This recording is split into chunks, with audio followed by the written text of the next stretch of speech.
Did you know that in Palestine there are caves with actual treasures of gold hidden in them? Unfortunately, it's not because of a fun little treasure hunt. Rather, it is a sad and painful consequence of Israel's violent and barbaric ethnic cleansing of the Palestinians. But how did it get there, and who does it belong to? This initially started happening in 1948 during what we called the Nakba, when the colonizer of Palestine at that time, Britain, established the false settler colony state of Israel and ethnically cleansed around 800,000 Palestinians from their land. The Palestinians mainly fled to neighboring countries like Jordan, Lebanon, Syria, and Egypt. I feel like for the people who already know about the Nakba, when they think of the Palestinians realizing that they have to leave their homes, I think we assume that they already know that they're not coming back, that they're permanently being displaced from their home, which unfortunately and painfully was not the case. The Palestinians who left thought that they were coming back. They thought it was temporary. They thought they were going to these neighboring villages or neighboring countries purely to wait until it was safe to come back. Now, with that assumption, they realized they had to hide their valuables and keep it safe until they returned. The majority were fleeing on foot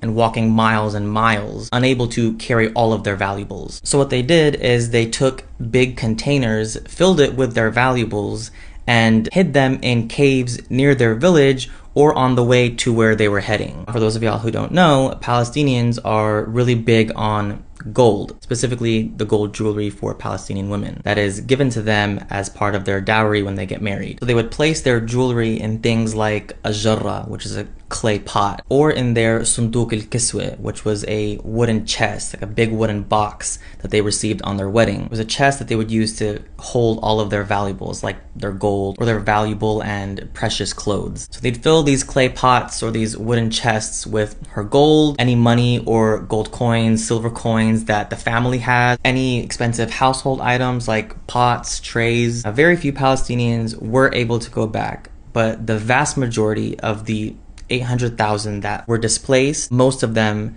never returned to their homes, and all of their valuables are still sitting in those caves today. That was during the first major displacement, the Nakba in 48, but it also happened again in 1967 during the second major displacement, the Naksa, where around 300,000 Palestinians were ethnically cleansed and displaced from their land. Similar to 1948, majority of those who fled in 67 never returned to their lands, and a lot of their valuables are still in caves. So I learned about this because my family is currently split between Jordan and the West Bank. Because there are so many Palestinians that were displaced to Jordan, it's known that there are caves along the border between Palestine and Jordan that are filled with the valuables belonging to Palestinian refugees. And so till now, in 2024, people will be walking around in nature in Jordan and run into these valuables just sitting there. As always, may Allah protect the people of Palestine. May Allah punish the oppressors. May He grant patience to those who lost everything. In return, grant them the highest levels of Jannah.